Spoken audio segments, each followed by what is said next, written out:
Good evening, Bhante and all Kalyana Mita. Namo Buddhaya and Sukhi Hontu. I'm Aliana and welcome to TRV Friday Sutta discussion by Bhante Dr. Ganggodawila Chandima.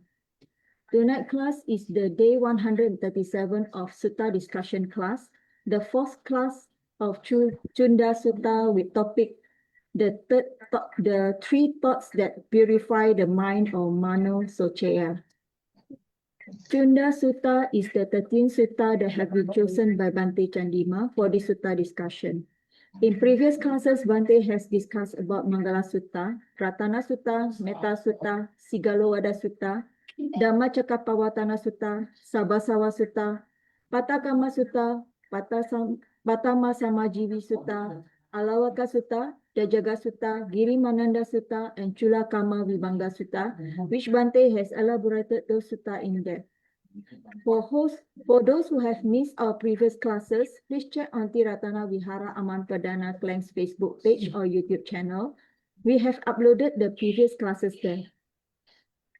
We are always welcoming newcomers, therefore, please share around about this class to others, friends, and family members, so that whoever that wish to join the class via Zoom, where we can engage directly with Bhante, can contact the Vihara through TRV Facebook Messenger or WhatsApp. Or you can join the class from Ti-Ratana Vihara Facebook channel, where we broadcast the Sutta class live on every Friday evening from 8:30 p.m. till 10 p.m. Kuala Lumpur time.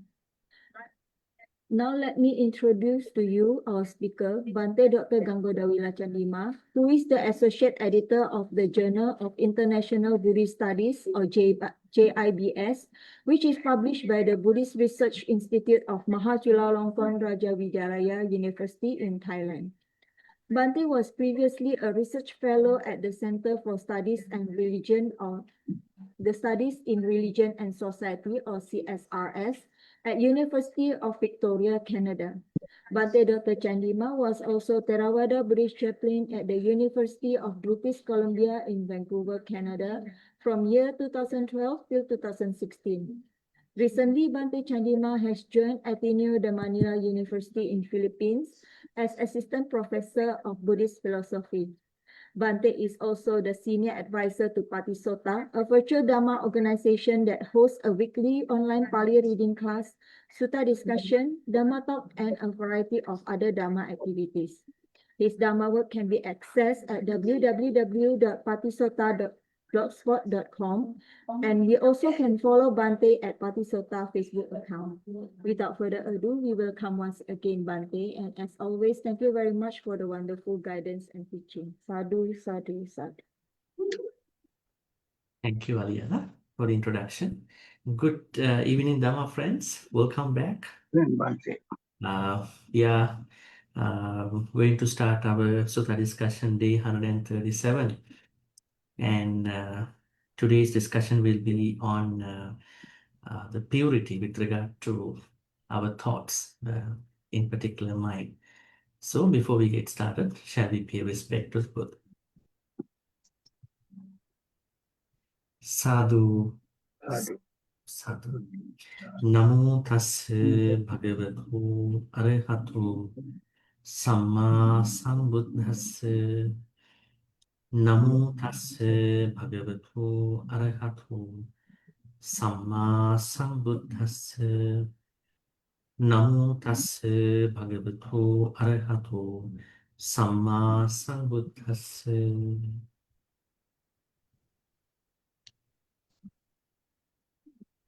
So today we have Aliana, Lim, Saviris, Kim, Kelvin, Jessica, Nine, Chen, TC Lim, Brother Wu.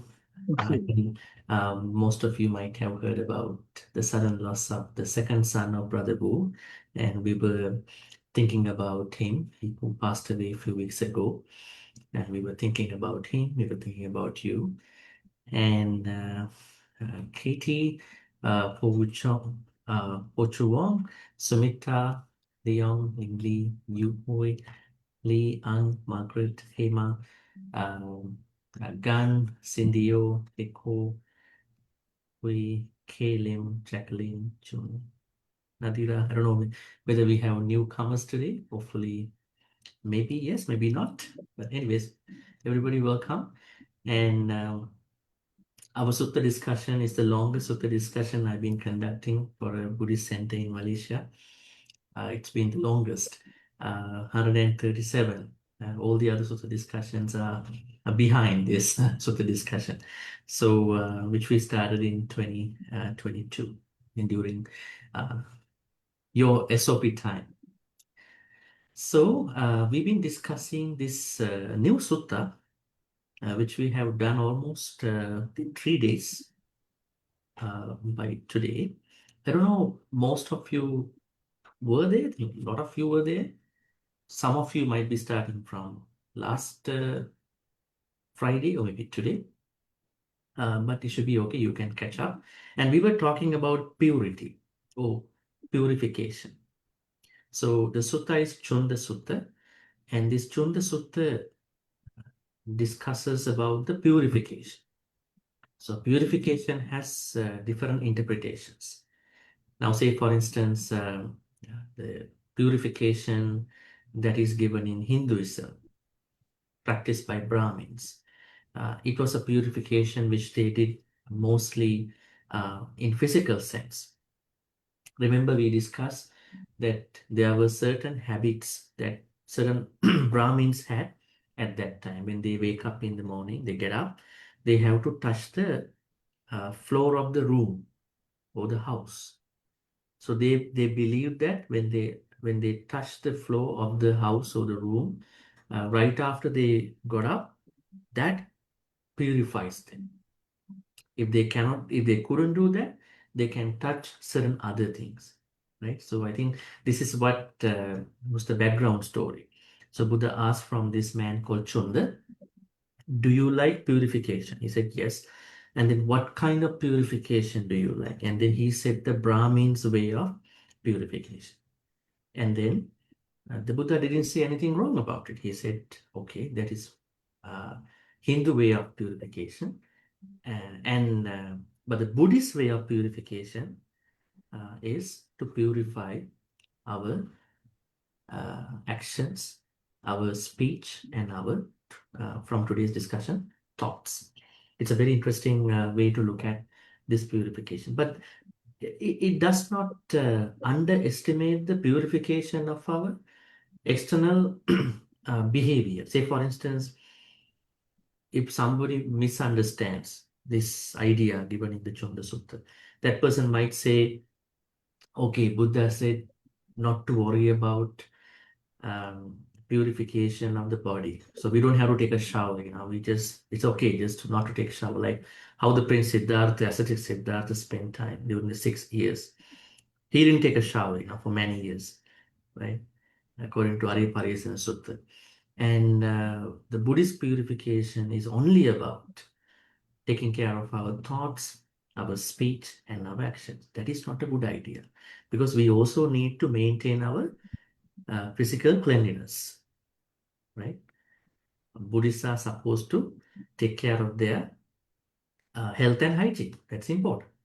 But the Buddhists or followers of the Buddha need to understand the true purification in that particular process will come out of taking care of one's thoughts, speeches, and their actions. So this is how we look at this, what do you call the background, or maybe the whole idea of this Chunda Sutta.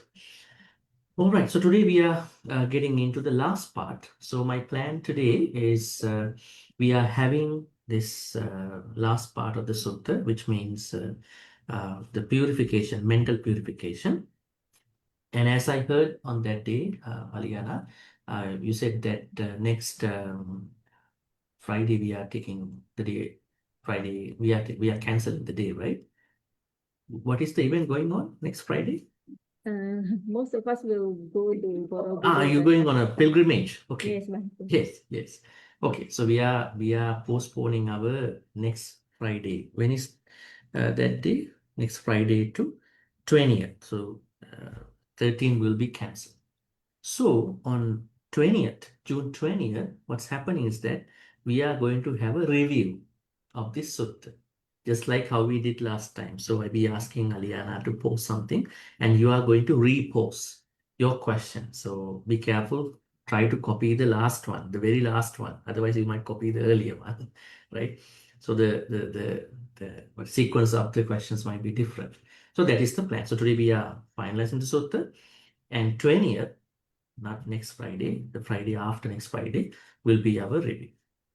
And then we are picking up another sutta after that. Okay, so just get started. We are going to the sutta now. Aliana, can you give me the sharing option?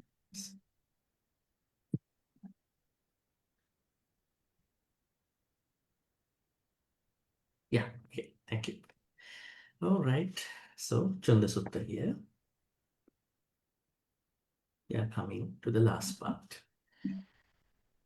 Okay, so we'll be asking someone to read this part.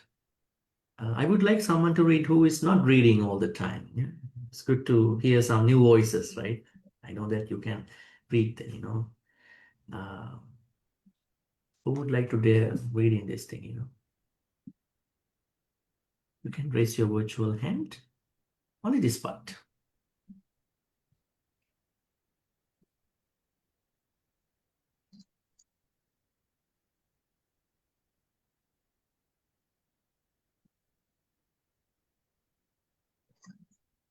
Yes, anyone? Please raise your virtual hand if you want to.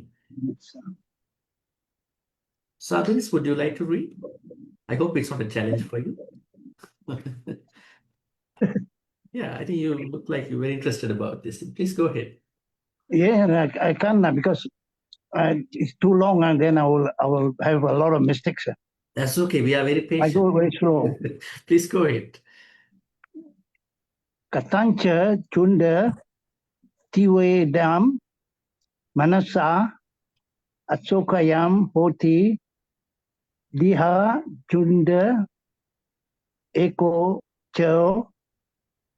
I can pronounce that. Abijjalu. Aju Halu Abijjalu.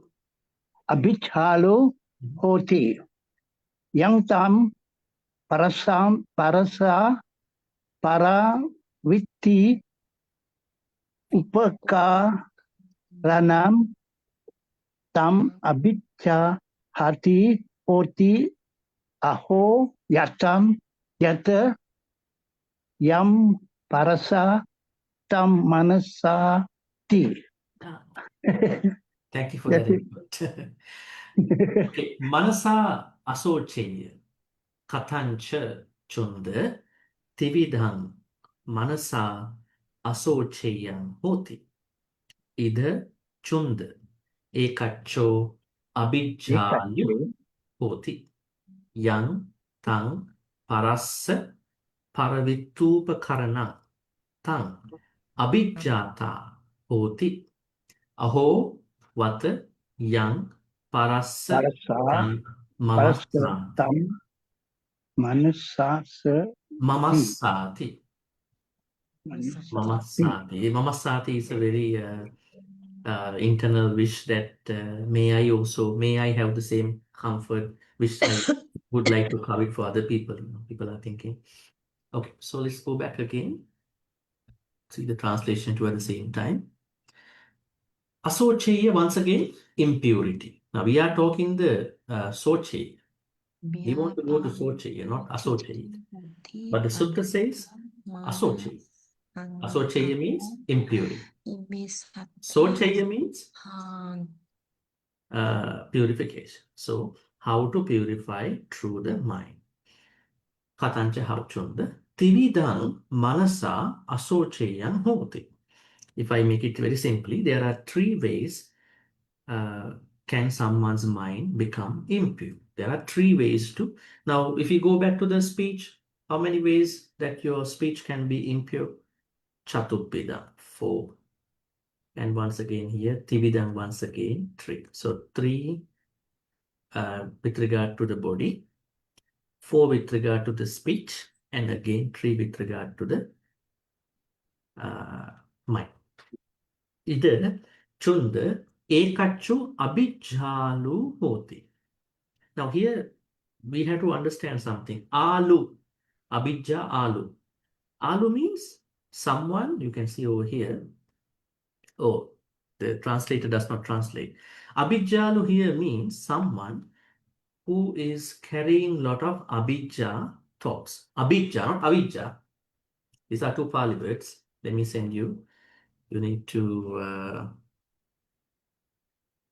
see. Abijja versus avijja. These are two Pali words. I think we discussed that many times. What is abijja? What is avijja? Avijja is the Covetousness. Covet. Avi- Covetous. what is that? Okay, avijja here means ignorance. We understand it's the ignorance. What kind of ignorance is that? Right? We are ignorant for different things. Right? Sometimes ignorance is the starting point of our learning journey all the time. Also, if you come into my Pali class, you know that we discuss about unwise people. And the Buddha said, understanding one's ignorance, maybe not knowing something, or maybe understanding one's own unwise nature is the starting point of the wisdom. Right? So we have to understand, recognize our own ignorance with regard to certain things. Now, this ignorance is not that kind of ignorance. This ignorance is rooted in not understanding, not being able to understand, not being able to understand dukkha, samudaya, nirodha, magga, the Four Noble Truths. And the Buddha says that this is the reason why we are in the samsaric life. So in many suttas, the Buddha says that avijja nivaranana tanha sanyojanana sandhalita. This is the way how he explains. Avijja nivara, we are hindered by the ignorance and we are annexed by the tanha. On one side we are hindered, on the other side we are annexed by the tanha. Because we are hindered, tanha will annex us to tanha's cravings on forming. Okay. So what will happen to us when we are hindered at something? We are hindered means we are not able to see anything as it is. We are always conceptualize, trying to conceptualize, or maybe we are being conceptualized. We are made to be conceptualized, or we see different aspects of different sanya with regard to that particular thing. So avijja, but here abijja, A-B-H-A-I-J-J, abijja means covetousness. You can call it as a strong lobha. Now lobha, we have a couple words to understand. Lobha, then abijja, visamalobha, and tanha. Right? These are carrying different meanings. That's the interesting thing. These are not carrying the same meaning. So lobha, we understand the human nature, sentient beings' nature of being greedy about what they have. And then second, the second is what you call lobha, and then abijja. Abijja means covetousness. Covetousness means now the person is not only greedy for what one owns, but also is going to covet, or maybe have a strong desire for the strong lobha with regard to one's own possession. It's kind of a strong lobha, not a normal lobha. Because there is another Pali word with regard to lobha, we call it visamalobha. Visamalobha means that is the correct covetousness. That means the person is not only strongly greedy about what one has, but also very greedy about what other people have. So once again, Loba, Abhijja, then Visama Loba. Maybe I'm going to type it here just to understand. Loba, then Abhijja, then Visama Loba. And then finally, Tanha. And I think you understand that all these are leading up to that personalized craving, right, at the end. So, Abhijjalu means there is someone who has that strong loba with regard to what one has. Now, some of the suttas are saying that this Abhijja can be further divided into another aspect, which I just said, Visama Loba. But some suttas don't explain like that. Now, this sutta does not mention Visama Loba. Right? But if you go back to some other suttas, like Upakkilesa Sutta, some other suttas in Majjhima Nikaya, where the Buddha talks about Upakkilesas, the Buddha always pick up Abhijja, Visama Loba together. But this sutta does not mention Visama Loba. So then, Visama Loba has also been a part of Abhijja here. That's why you can see Visama Loba explanation has come to Abhijja. Okay, so there is someone who has this strong loba. What kind of strong loba? Yantang parassa paravitupakaranang tang abhijjata. You can see over here. He or she covets the possessions of or instruments of someone else. Right? So now the loba is directing or directed at what other people have. What kind of thought that can come to this person? Aho. Aho means oh. Vata, verily. Yang parassatang mamassati. May that which belongs to another be mine. Right? Have you ever gone through that kind of a thought in your life? May I also get the same thing? Or that's a little bit civilized thought, right? May I also get the same thing? But some people become very terrible. May I get that? You are not the one who is deserving for that thing. I should get it, not you. That can be a little terrible, I mean, not that you're thinking, may I also be able to get that in my own way? And I try my level best to get it. But what if somebody's thinking, no, I deserve better than you? Right? Maybe thinking, you hear someone is becoming a Sotapanna in like another couple of weeks. How come? I should have been a Sotapanna much earlier than you. I've been learning a lot of Dhamma, right? So this is the problem. At that point, I mean, this is kind of an imaginary thing I said to you. Then where is our mudita? Mudita has run away from us to somewhere. Then abhijja has arisen at that point. The moment that we hear someone is much better than us, we are going to be happy for that state of mind in the first place. Is it the same as envy? Jealousy. Jealousy is not mentioned here. The person is only thinking, may I have it? It can be a jealousy. It might not be a jealousy too. Now think about, you are seeing someone who is very, very, how to say, I mean, who's doing better than you in all aspects. So you are not thinking that may all those things come to me. You are thinking, may the same level of success come to me. You are disturbed by that person's success, right? But there may be someone who might think, okay, I think I haven't done better in my life, and I can see good people around me, maybe on other platforms.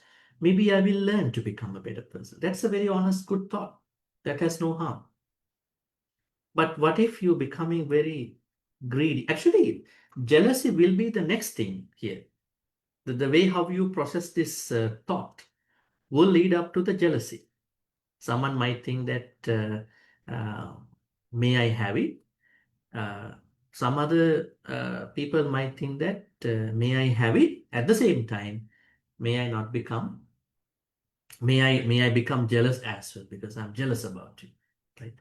So these are certain structural thoughts that can come to somebody. But I think we have to stick to this particular point. So otherwise we might not be able to understand. So abhijjalu means there is someone who is having lots of abhijja, covetous thoughts, strong lobha with regard to what other people are having. And jealousy is optional at this point. Jealousy can be a part of it, but it is optional in the first place. But the person is always thinking, may I have that particular thing? And that means the person is always disturbed by that kind of a thing. And when we go back to the text again, we can see, Aho vatayang parassatang mamassati, parassatang mamassati. Oh, verily may that which belongs to another be mine. I think we can discuss this point a little bit before we go to the next one.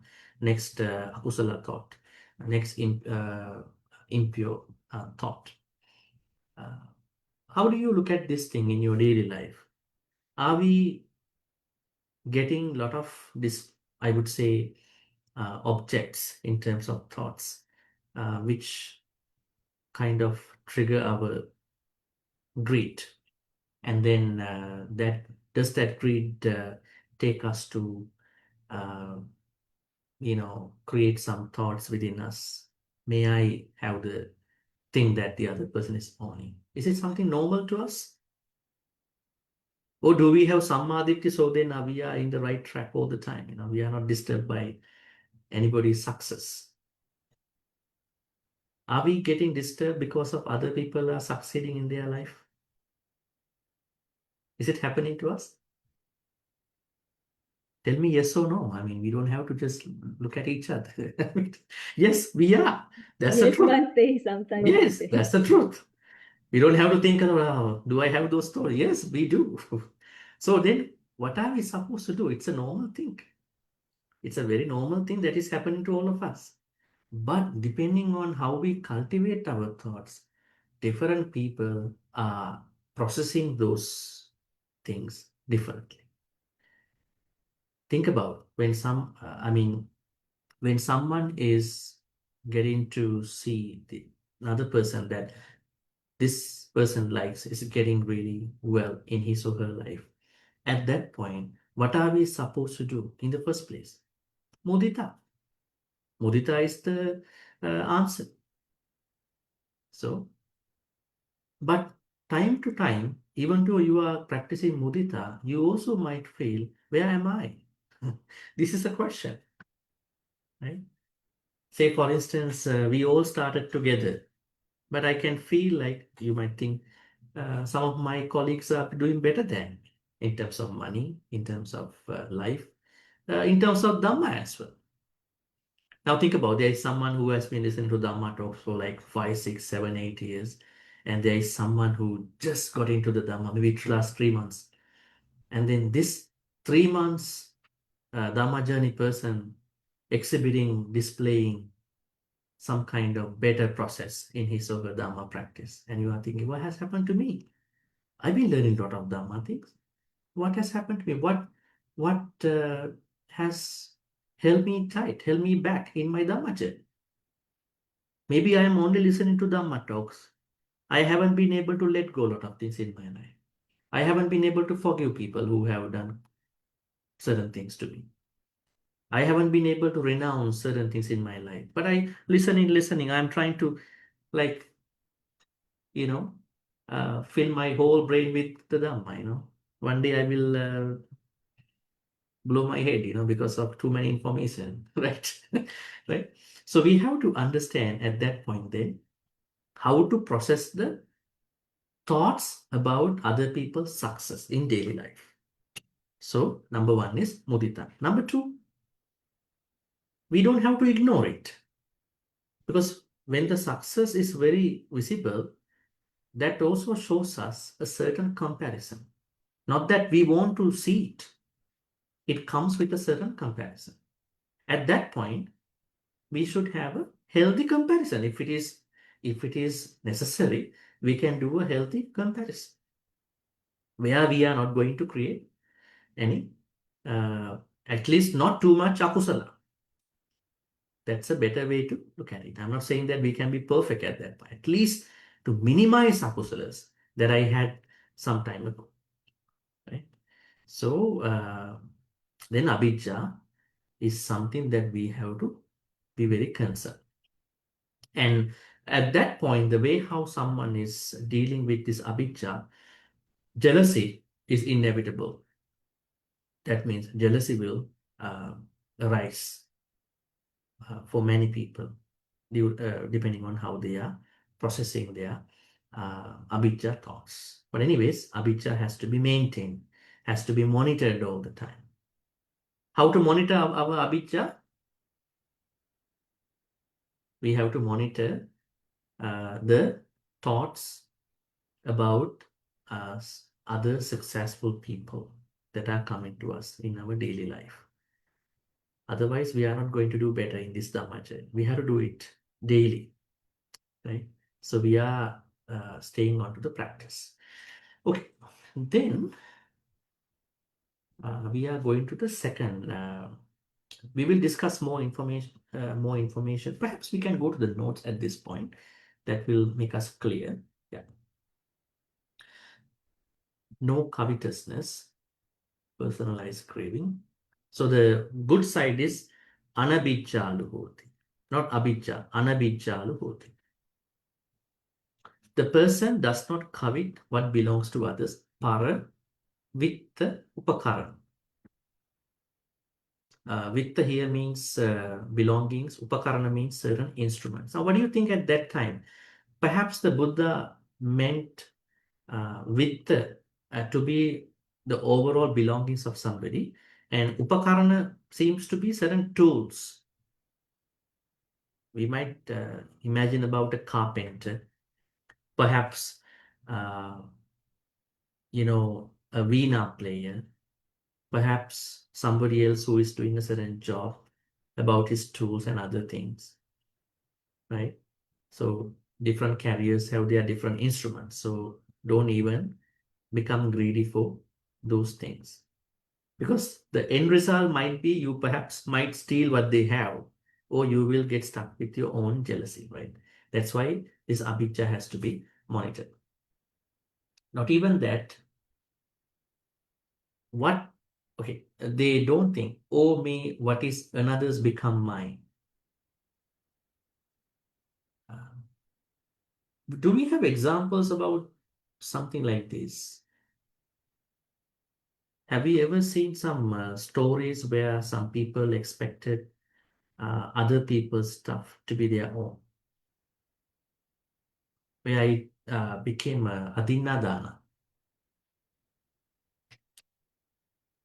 Remember, there were stories in the Buddhist texts where some people had wrong akusala thoughts about them, especially to possess those things. They immediately went through certain changes in their life. Right? So the story about, I mean, this could be a little bit difficult to process materialistically in our normal understanding. The story about the soceyya, the banker soceyya. I think this story is very interesting. Soceyya was seeing Venerable Mahakachayana, Arahant Mahakachayana, who was actually, walking on the road. And he had an akusala thought about him, because Arahant Mahakachayana's skin complexion was golden color. And what happened, it is said in the story, Dhammapada story, that he immediately got changed his sexual orientation, right? This is one interesting thing. And the second thing is that we know there was an Arahant who was talking to people in a little bit different way. Pilindi Vacha, Arahant Pilindi Vacha. He was talking to people. He was addressing people by asking, outcast, hello outcast, how are you doing? So nobody's happy when the way how he is addressing others. But he's an Arahant. But now think about when somebody call you in a different way, don't get angry. Because even Arahants, some Arahants had told that. Right? So there was one man who was addressed by Arahant Pilindivacha. Hello, outcast, what is in your cart? And then the man got very angry. How come you are calling me an outcast? Actually, he's an Arahant. And then he said a lie to him. He said something different. He was a merchant. Actually, he had some mangoes in his cart, but he lied to him. And then what happened?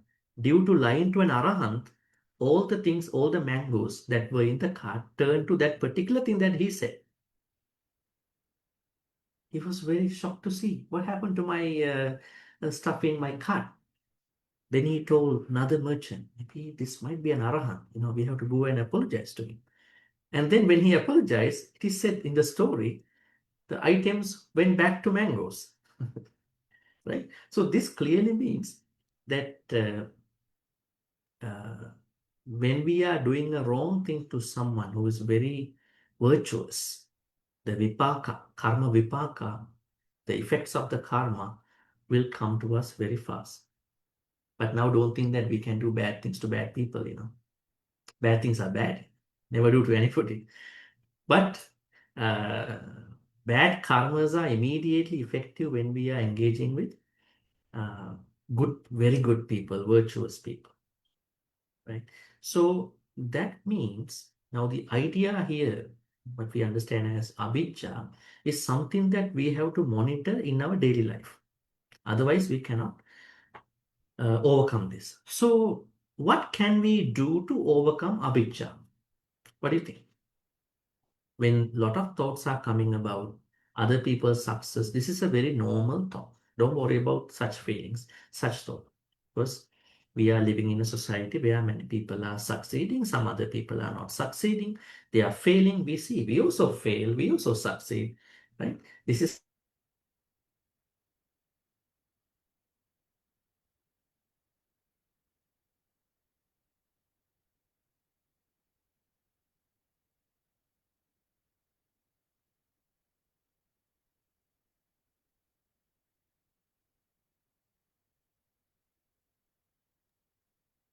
I think there's a problem with Bhante's connection. We wait Hang for a on. while. Yeah, we'll wait for a while for the system.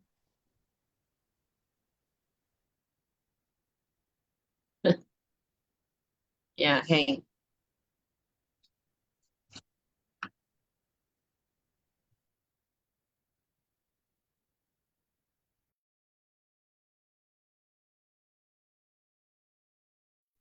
Toilet break.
I think I got an internet problem just now. Can you hear me? Yes, Can you hear Bhante. me? Yes, Oh, Bhante. sorry about that. Okay. So, okay, right. What we were discussing at this point was that what can we practice in addition to mudita? Nekkhamma thoughts. Nekkhamma thoughts means thoughts of renunciation. Because we are always in the search of owning things. Owning with regard to what we have and owning with regard to what we don't have. I think if we can practice nekkhamma in addition to mudita, that might be a good practice as well in addition to mudita. So as you can see here, practicing to renounce as necessary is a counter thought with regard to avijja. Okay, let's go to the next part of the sutta. It is going to be this part. We would like someone to read. Okay. Yeah, from here to here. Who would like to read this part? You can raise your virtual hand.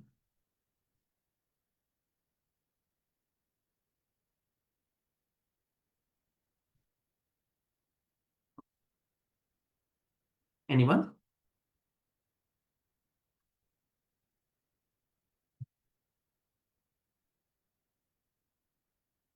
Okay, there are two. Who would like to read? Yeah, Kim, please go ahead. Thank you, Bhante. Vyapana citto hoti, paduta mana sangkapo, ime sata hanyantu, va vacantu va, uji jantu va, vinasaktu va, ma va ahisu nyati. Okay, so Thank you. this is about ill will, the opposite of metta. Vyapanna citto hoti, padutta mana sankappo, ime satta hanyantua, bajjantua, uchijjantua, vinasantua, mava ahesutte. Vyapanna citto. See here. Padutta mana sankappo. Padutta means wicked. A wicked mental thought. What kind of wicked mental thought? Ime satta hanya. You can see here, may these beings be killed. Right? Or you can see here, bajjantua. Bajjantu means annihilated. Maybe their life to be terminated. At the same time, uchijjantua, vinasantua. Destroyed or not be at all. Ahesua. So it's basically about thoughts of destroying, terminating other person's life. Now, this has been discussed in the next part here. You can see here. The person has no enmity or hatred in their thoughts.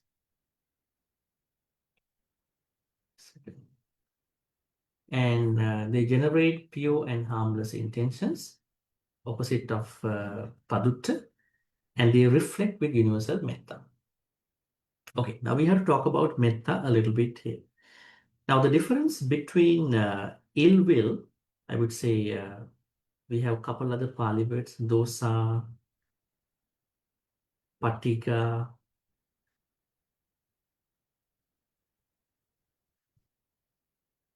agata. I think we discussed these Pali words some time ago.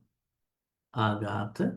All these are about hatred, and koda means anger.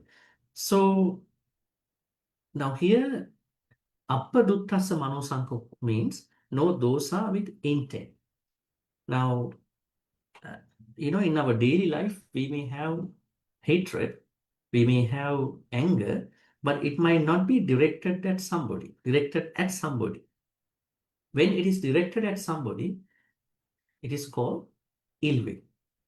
Ill will means thoughts of destroying someone. What are the ways can someone have these thoughts? What are the ways someone can create these thoughts of destroying? Is it only mental? I mean the ways how someone can engage in this activity. It could be a mental kind of killing in the first place. The far end of this problem is actual killing, physical killing. We call it as panatipata, right? So, is it normal for us to have thoughts of destroying, killing other beings? It depends. The way how we are practicing how we are actually processing our thoughts. But for someone who has a good metta practice, will very, I mean, compared to someone who has no daily metta practice, might have a very less challenging time with regard to metta, and then also to process the ill will. So ill will can even get the form of destroying someone's reputation, destroying someone's good anything, right? So they all are part of this vyapar, right? What we call as ill will. So then the only answer to this vyapar is having a good, strong metta practice. That metta practice shouldn't be limited to a 5-minute, 10-minute sitting practice only. It has to be an attitude. I think we discussed under Metta Sutta some time ago. It should be an attitude. How to make metta an attitude in our daily life? May I ask you how to make it as an attitude? Engaging in our actions with metta. Right? We engage in any activity with metta, and we speak to someone with metta, and we think with metta. This is how we are engaging in metta as a daily practice. And then more information can be found out from Metta Sutta. Metta Sutta is very structural, presenting us a very gradual practice. I think we did a retreat about metta in the Vihara last year, I guess. In the retreat also we discussed about how to practice metta in a proper way, in a formal way. And we discussed that in order for us to practice metta in the proper way, we must have practiced skillful habits, 15 skillful habits before. That is a must. What are the skillful habits that we have to practice in order for our metta to go well? Number 1 is sakko, then uju, suju, suwacho, mudu, anatimani, santussako, subharo, appakicho, sallahuka buddhi, santindriyo, nipako. So it is going up until nachakuddang samachari kinchena vinyupare upavadeyo. That's the last one, 15th one. That means do not engage in any activity that will lead to the criticism of the wise people. So these skillful habits must be practiced more or less. I mean, you don't have to be perfect in these 50. You should be able to practice as much as you can. So that is how your general practice of metta is going to really grow. So that's the only, antidote to the ill will thoughts. So ill will is such a very difficult, challenging emotion to many people. So that's why we need to have it as a daily practice. And finally, we can discuss them a bit differently later. I want to touch on this part, right view. It's going to be here. You can see this part. Who would like to read this part? Maybe someone who to read. Michaditya, go up until here. You can raise your virtual hand if you want to read.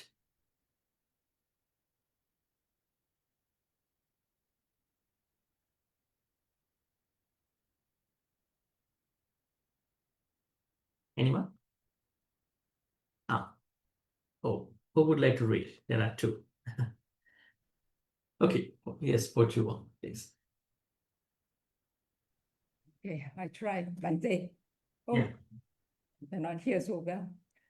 Micha ditiko hoti viparita dasano nyati dinang nyati itang nyati hutang nyati husukata dukkatanang kamanang palang vipako, nati ayang, loko, nati paro loko, nati mata, nati pita, nati satta, upapatika, nati loke, samana brahmana, samagata, samapatipana, ye imancha lokang, parancha lokang, sayang abinya, sachikatwa, pavedantiti.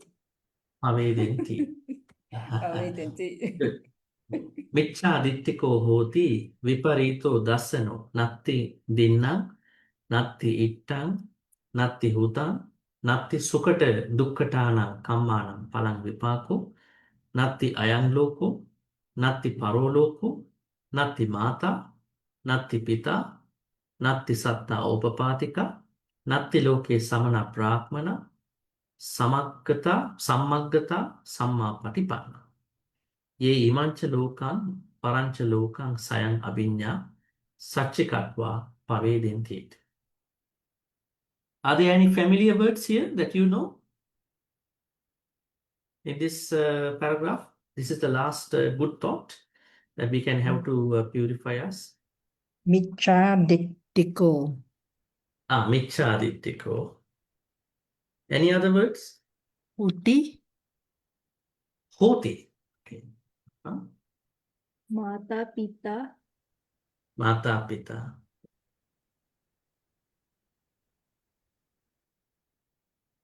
Sukata dukata. Huh? Sukata dukata. Sukata dukkata. Nati What about dinang. Natti dinna? What about ayam? It's not chicken, right? This. Something else, I think, not somebody might say there are no chicken in the world. No, I mean not the ayang though. This, Ayang, what is ayang? This Ayang means world. this world. Ayang. What else? I think you know a lot of words, so we will take a look. Now, this is the most important part in Buddhism. Why do I say so? Forget about all the 9. The Buddha said the worst akusala that someone can have is miccha ditti. Okay. Now, different people may go through different akusalas. The worst akusala someone can have is miccha ditti. Miccha ditti bhikkave paramang vajjani. The worst akusala. Why is it? We can discuss that earlier before we get into what is samma ditti. Why is miccha ditti the worst akusala in the Buddhist practice? Now, we all are practicing Buddhist path in our own way by learning. Why is the opposite of sammaditi? Is the worst. Michadis is the worst. Or which means that our path, our spiritual path must have started from sammaditi. You may have started from chanting. You may have started from a dana activity. You may have started from your local temple. But halfway of that cultural or whatever the spiritual journey, you must have started your journey from sammadit. Why is it? If not, if you had not, your journey would not flourish, would not grow. Why did the Buddha say as such? Why he is putting a lot of emphasis, the highest emphasis on sammaditi, and then leave aside about this micchaditti? The way we think matters before we practice sila, samadhi, and all the other things. Right? But we call it as right view. Right? Because we are viewing a lot of things in today's world. When you go to internet, you see viewers, a lot of viewers, a lot of views. They are expecting a lot of views. A lot of views are there. So that's why the Buddha said our journey must have started, our proper journey, true Dhamma journey, although you started from different sources, must have started from sammaditi, right view. Today, we are going to take a very closer look at what is Sammaditthi. May I ask you what is Sammaditthi to you so far before we jump into this interpretation, the Buddha's interpretation? Buddha has a very clear, specific interpretation about Sammaditthi. But may I know what you know about this Sammaditthi so far? You might think that Sammaditthi is knowing the Four Noble Truths. If we had known the Four Noble Truths, we must have attained Nibbana already. Yeah? Right. If we had known the Four Noble Truths already, we must have already attained Nibbana. Then that means that could be a way to look at Sammaditthi. But what is Sammaditthi to you? Maybe we can ask some of you to say what you think about Sammaditthi. Right view. Anyone?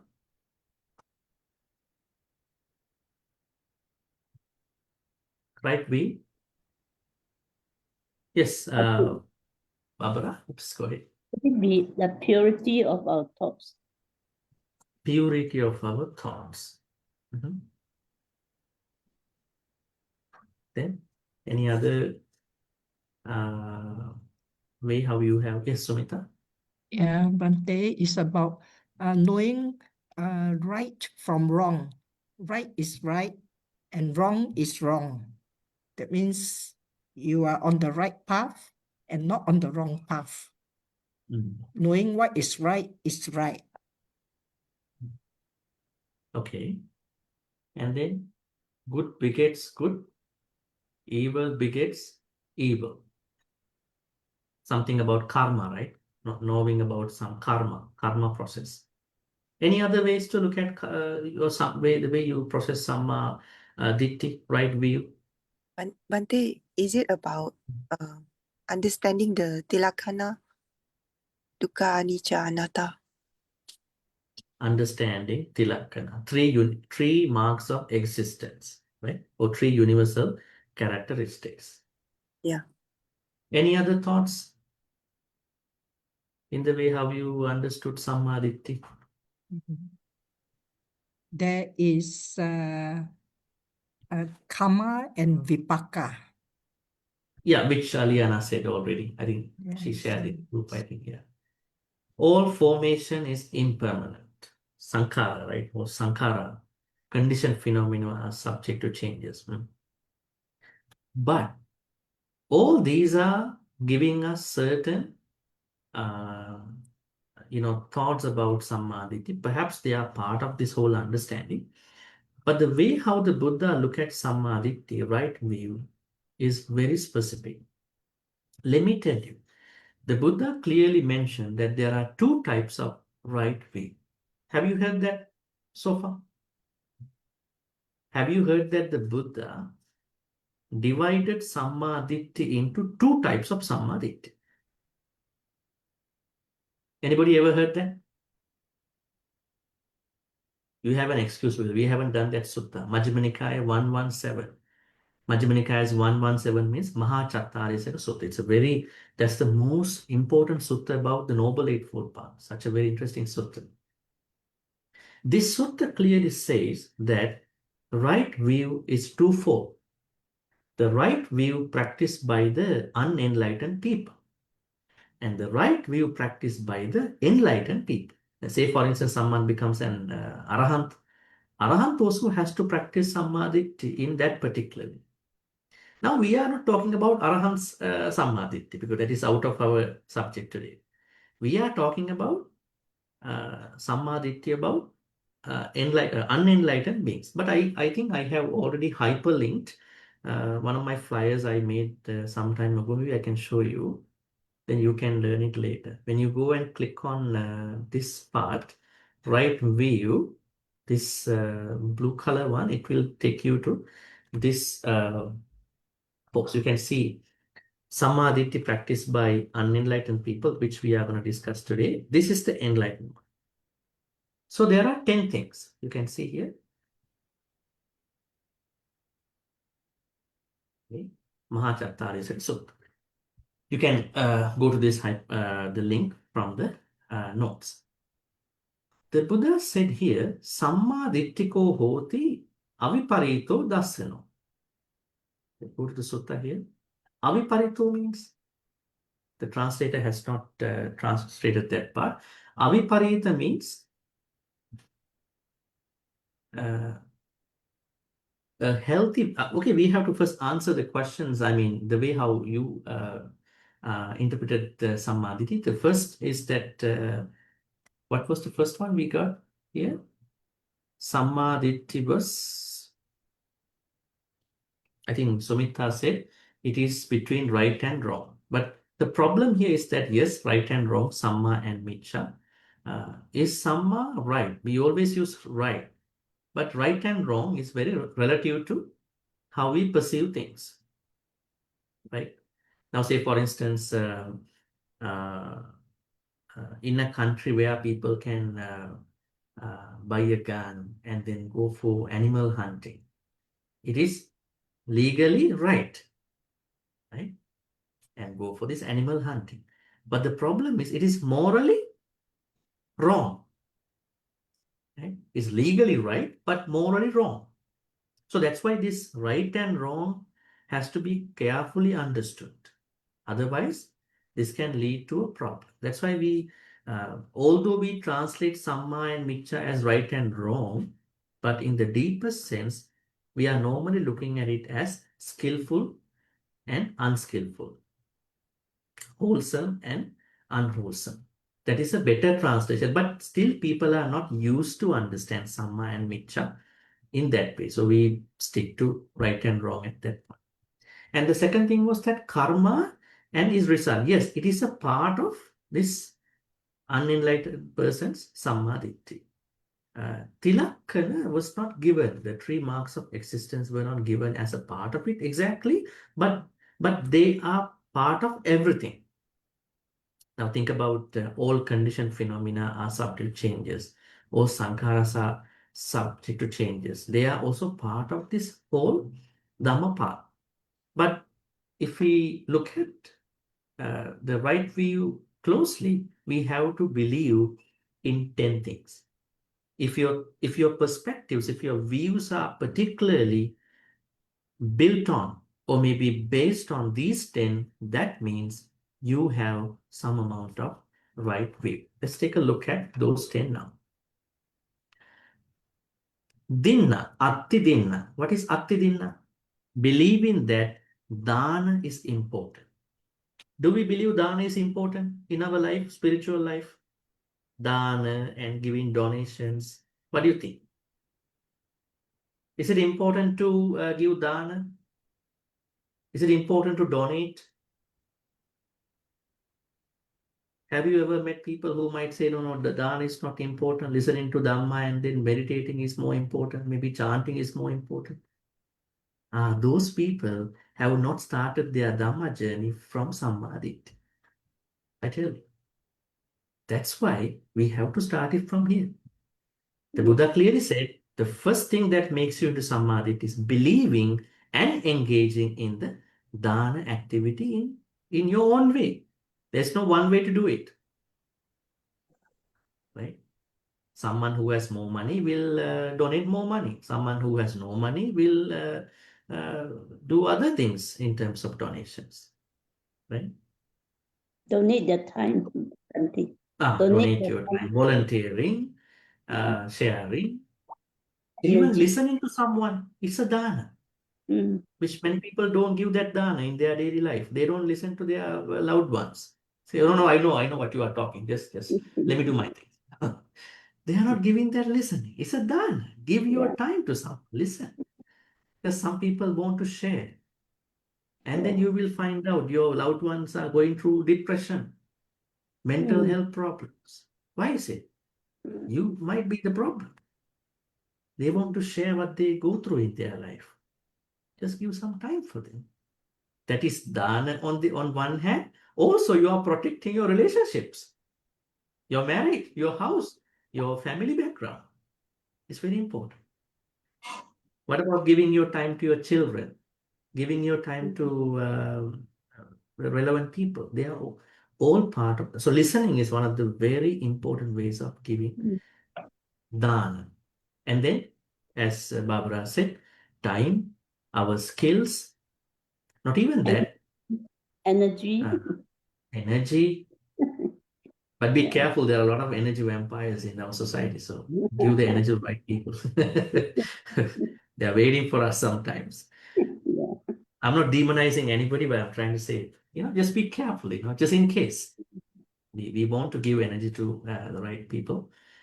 And yeah, so starting from that kind of an abstract level of dana into a material dana, sangika dana, or maybe other dana, all these are important. Never ever criticize dana. We have to appreciate everyone's dana. Wherever someone is doing in whatever the format, we have to appreciate. Because we know the first thing that we must have in our thoughts perspective is, with regard to samadhi, is believing the dana. Okay, that's number one. I think that because of the timing, we have to get going. Number two is dinna means giving. Atti ittam. What is ittam? Now, dana is normally given to people who are religious, spiritual, no. So, not even spiritual people are to be given. We also have to give to other people. Who are they? Right. Deva, deities. And then we have to give things to other certain activities. So we have to understand that as certain other offerings. You can see deities, spirits, or ancestors. I think due to my internet connection, give me a moment of time. Just get back to my Wi-Fi. Yes, second.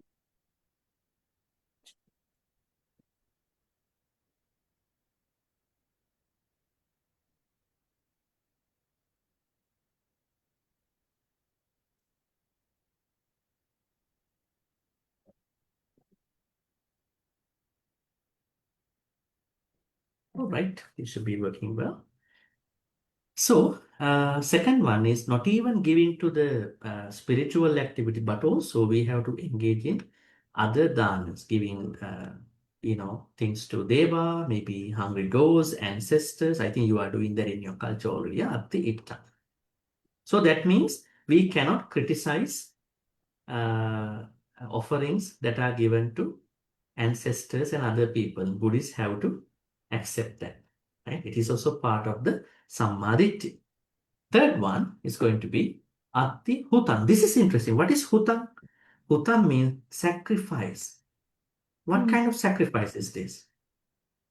Now, the sacrifice we understand here is about the Hindu sacrifice, which Buddhism does not recognize. But Buddha had to say yes because he was living in a Brahmanic society. So he told Hindu people, you carry on these sacrifices for your gods, but don't kill animals.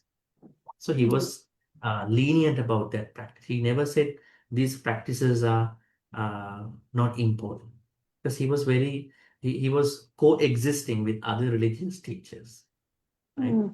So this is something that Buddha is asking us to think about, how to coexist with other interfaith societies, other spiritual traditions, especially with regard to Shramana traditions in India.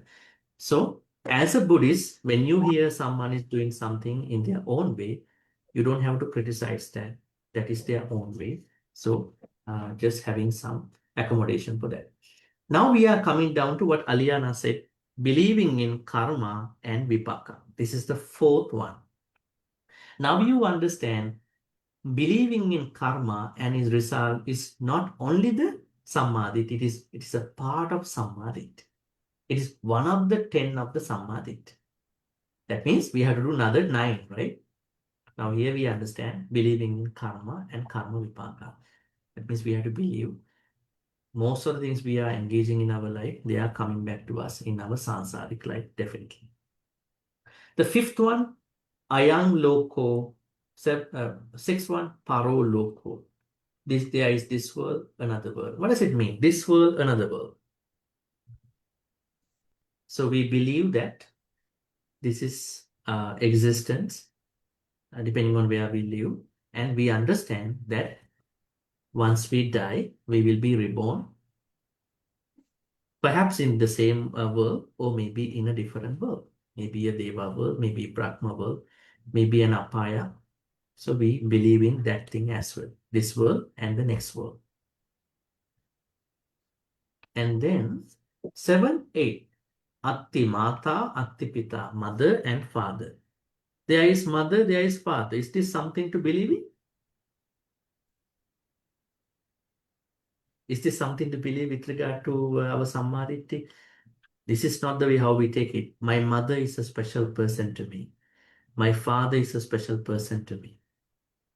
No matter what. Why is it? The Buddha said they are the people who we can practice our gratitude. Katanyaka. That's very important. That means, although you may have problems, if you have a problem with your mother, father, just forget about it, because caring them in your own way is a part of Sammaditthi. If you leave them aside and if you go to Vihara and do a lot of things, your Sammaditthi is not working. You have to do something for them. That's very important, right? For those people who think, no, I just go on my own Dhamma journey, independent Dhamma journey. I don't care about those two. They had given me a lot of troubles in my life. I just go in mine. You might think that it can work out because you are alone. But in practice, according to the suttas, it is said that it's very important to do what you can do to your parents. If you are not talking to them, but do your responsibilities. Never try to create any hatred towards them, right? If they are already passed away, because I have to believe that they are special people, I have to continue giving dana towards their next life. Transference of merits. So those two, Attimata, my mother is a special person to me in my sansaric life, and my father is a special person to me in my sansaric life, in this life. Now we have discussed eight components of the Sammadhi right view. We have another two. Opapatika Satta. Opapatika means there are spontaneously born beings. Opapatika. Who are they? Can someone tell me who are the Upapatika beings spontaneously being animals or Deva, Deva, Ah, Devi, Deva, Deva, Deva, Brahma, Brahma, Asura, Asura, hungry ghost, hungry ghosts, pity on them, and no mother, no father, right? That's why when Deva become a Deva, they cannot practice Sammaditthi, right? No mother, no father. Right? Right? How can they practice Sammaditthi? They have no mother, no father. They're just born out of something. And then think about the difficult people over here. All the beings in the apayas, hells, they are also Upapatika Satta. Right? Now you think about there's a cat and a dog, and we perhaps understand dog was come out of the dog family, and cat other animals. But what about more serious hellish beings? So they cannot find out their parental connection. Right? So then what does Buddha say here is that the Buddha is asking us to believe that these beings exist, although we might not be able to see them. Now, Buddha talks about 4 types of beings, the way how beings are reborn. The first type is Andaja, beings born out of an egg. Second type is Andaja Jalabuja, beings born out of womb. womb, Jalabuja, watery places. And then Moist. Sansedaja, beings born out of moisture. There are certain animals who are born out of moisture. Some snakes, some other small insects. They don't have mother father just because of those putrid and morbid places. They are going to be born. And the last type of animal beings are Opapatika Satta, the same category we are discussing. Deva, Naga, Mahitika, Apaya beings and all that, right? So now we have no problem to believe in the Andaja, Jalabuja, Sansedaja, it's scientifically empirical. But what about Opapatika? You can say, I haven't seen anybody, so I don't want to believe in that. I haven't seen a hungry ghost. All the hungry ghosts I know come from a Dhamma talk that I heard, or maybe a book that I read. So I don't want to believe in that. So we have to believe that my naked eyes are not strong enough to see them. So they may exist, right? So we have to have a certain belief about that. But be careful, just because you believe, don't try to see them, right? There are people who might want to see them. Okay, I have to, because I have to believe these hungry ghosts, they must be somewhere here, you know. That's going to make you a little bit obsessed with this paranormal world. You don't have to. It's just a belief. They may exist, but I don't have to communicate with those people. Right? They are Patika Satta. And the last one is going to be Atti Loke Samana Brahmana. In this world, there are monks, nuns, and also Brahmins. Sammaggata Samma Patipanna, who have practiced properly, who have come to the right practice. Ye imancha lokang parancha lokang sayang abhinya satchikatva pavedit. They have known this world and the next world through their meditation practice, through their contemplative practice, right? Now, the monks and nuns and Brahmins, when they do their contemplative practices, their meditations, their yoga practices, they can feel something that is not vulnerable to our six senses.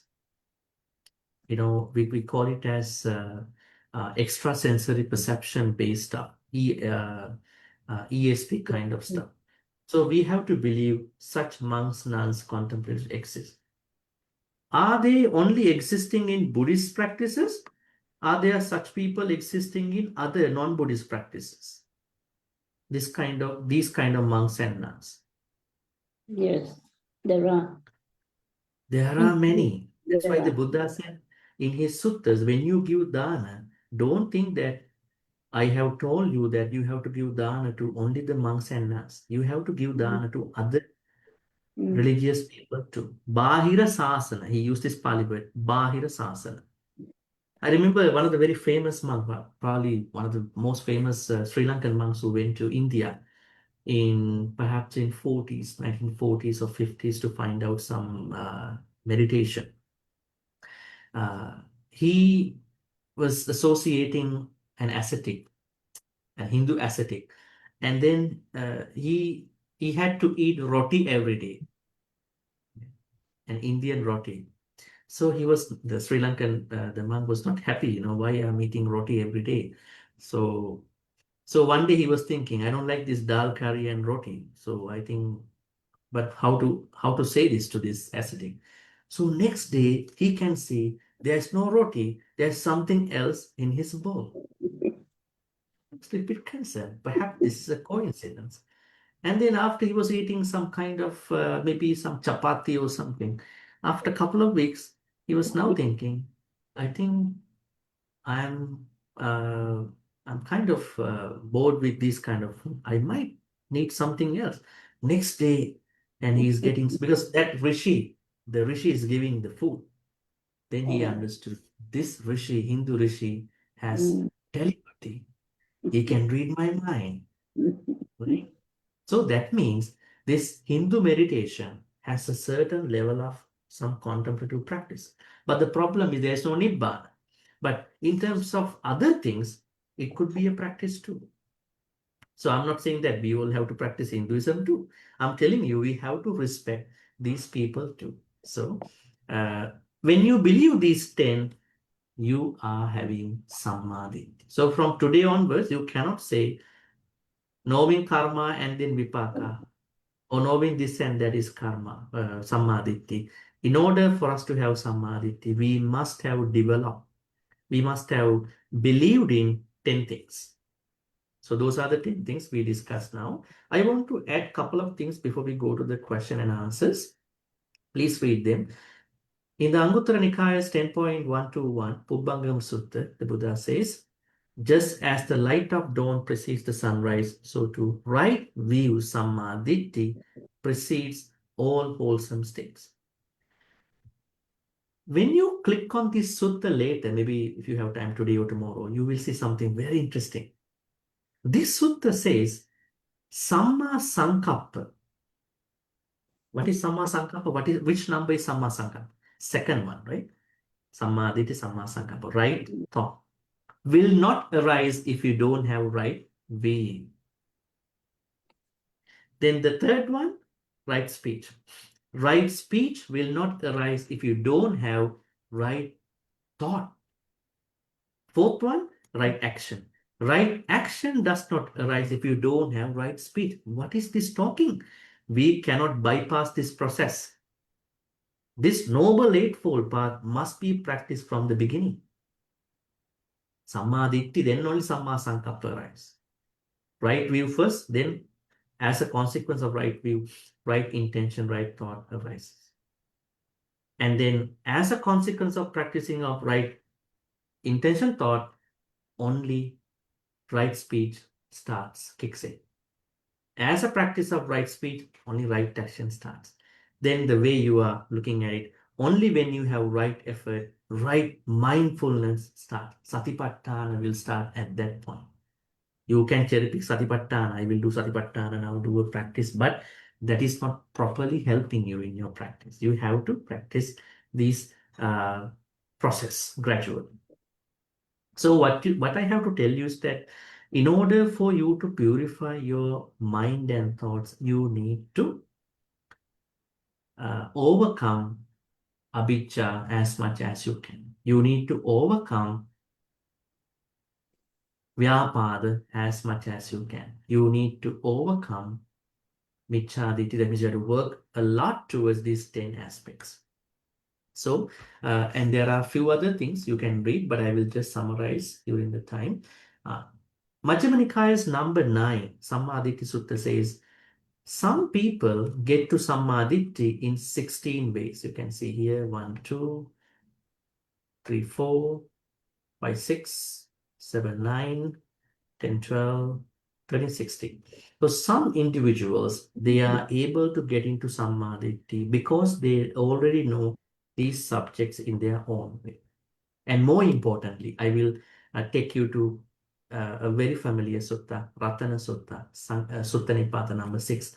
Ratana Sutta clearly says, right view is the entry point to becoming a Sotapanna. How did the Buddha say in the Ratana Sutta? Can you remember?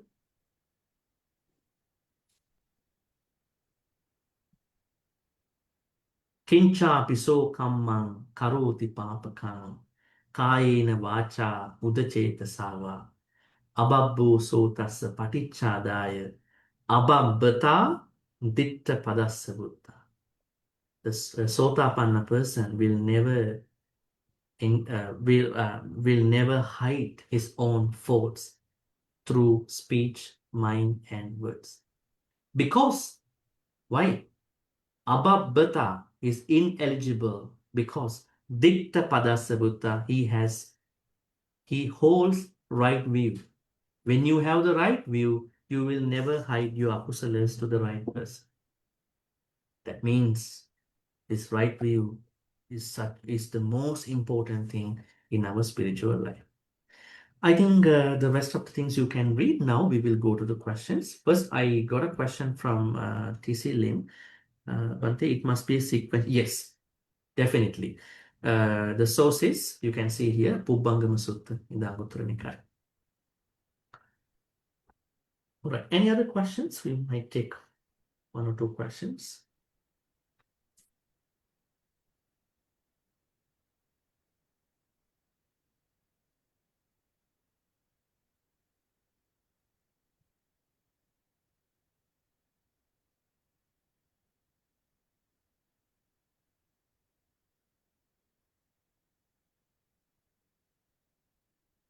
Okay, any questions about today's topic?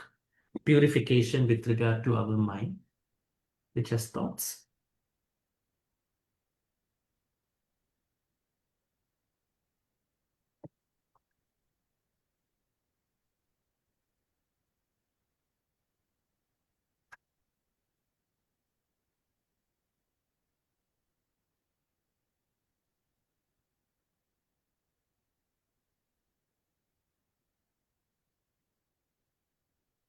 Bhante, if I can ask a question. Yeah, please go ahead. I heard that another Bhante said that metta is of higher level than dana. Hmm. Is that correct? Okay. The reason why there must have been that kind of a claim coming from the Dhamma speaker is that there's a sutta called Velama Sutta. In the Velama Sutta, it is said that uh, the strength of good karma, the vipaka of the good karma. Hmm. So in that list, it is said that if you practice metta for a split second, the vipaka you are creating out of that karma is uh, uh, higher than Sangika Dana. But my understanding is that we are not looking at dana simply because what we are getting out of the dana. Right? We are not doing that kind of a depositing and interest kind of understanding. So we are engaging in dana activity. Actually, dana itself is a metta. What are the monks telling you when they are giving the Dhamma talk? Okay, now you are giving the dana. When you are giving the dana, you have to overcome lobha, you have to overcome dosa, you have to overcome moha. So overcoming dosa means metta.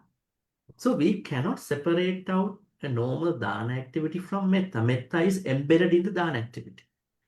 But if you look at it from two concepts, dana, metta, you can have that idea. My understanding is that every kusala activity that you are engaging in the practice has metta. So I would say try to engage in any kusala activity by lowering your lobha dosa. So metta is always there. But if you want to highlight what is more important, dana or metta, that might give some wrong understanding. Actually, in the sutta also, Buddha said, it is not that you are supposed to do the highest thing. You have to do everything depending on the opportunity. What was Not that you cherry pick. Dana is not that important compared to metta. I do more metta.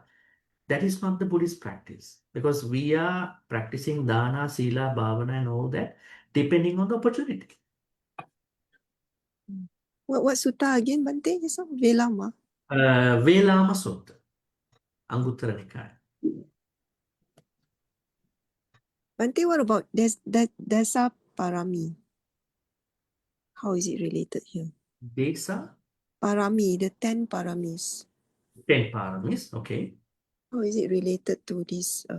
What Bhante was about just now? Yeah, parami means our spiritual practice in terms of sansaric life, perfections. That means we have to practice dana, sila, nekkhamma, khanti, metta, panya, and metta, upekka. These 10 paramitas in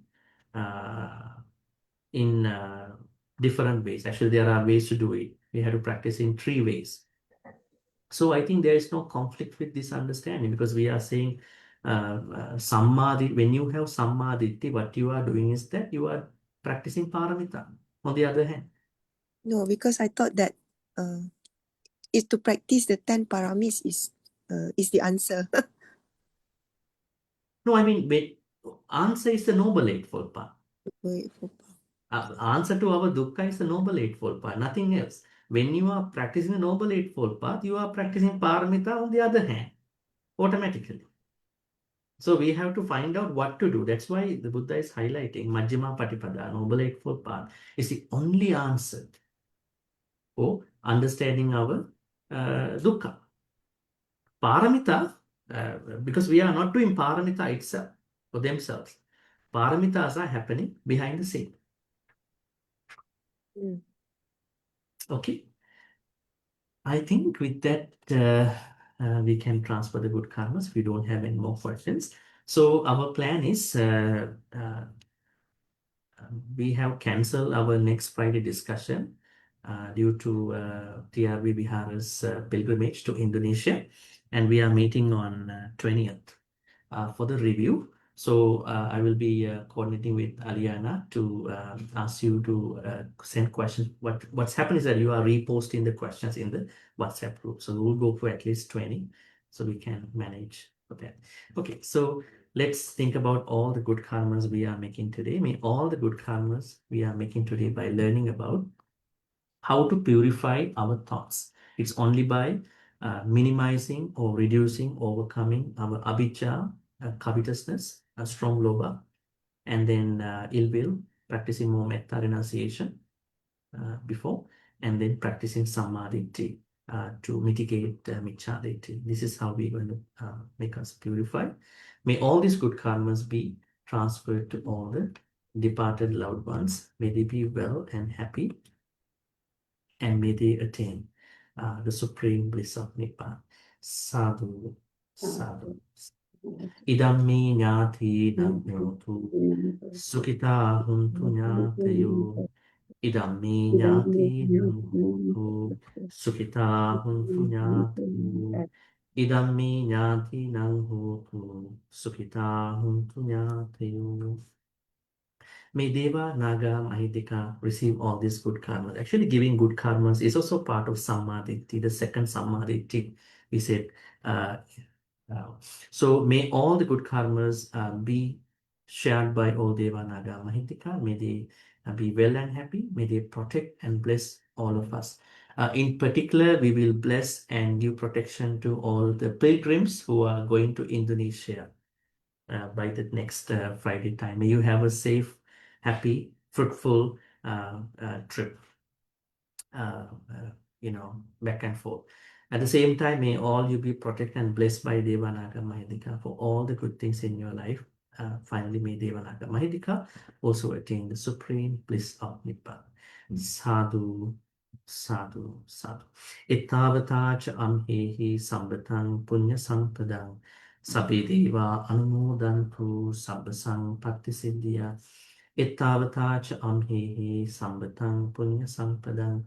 Sabbe bhuta anumodantu sabbasang pattisiddhya. Ittavata cha amhehi sambatang punya sampadang. Sabbe satta anumodantu sabbasang pattisiddhya. Akasattha cha bhummattha devanaga mahindika punyantang anumoditva chirang rakhantu sasanam. Akasattha cha bhummattha devanaga mahindika punyantang anumoditva chirang rakhantu desanam. Akasattha cha bhummattha devanaga mahindika punyantang anumoditva chirang rakhang tumang parang chirang rakhang tukang sada.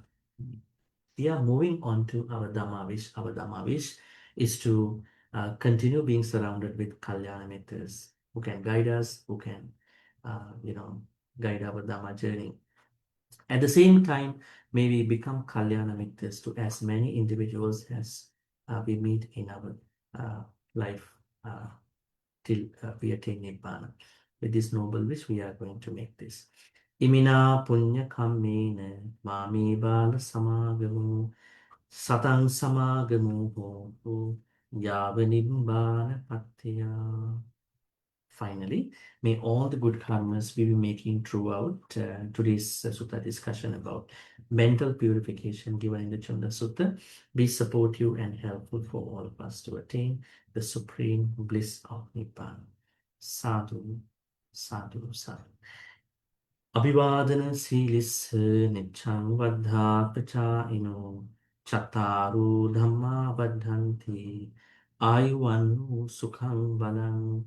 Ayurarogya sampatti, sagga sampatti mevacha, ato nibbana sampatti, iminati samichatu, sadhu, sadhu, sadhu. Right. So with those blessings, wishing you a pleasant good night, and we'll be meeting again on June 20th for the review. So please come up with as many questions as you want to ask. Good night, everyone. Yes. Good night. Thank you, Sadhu, sadhu, Bhante. Thank you so sadhu. much. Sadhu, Sadhu, sadhu, sadhu. sadhu. Thank you, Bhante. Good night, Bhante. Good night, Good night. everybody. Thank you, Bhante. Good Sadhu, Hi, everyone. sadhu, sadhu. Bye. Thank you. Good night. Good night and take Good care. night. Good night. Yes. Have a good weekend. Yes. Good night. Sadhu Bhante. Liana, how many Thank you very people? much. How many people? Thank you. How many people going to Indonesia?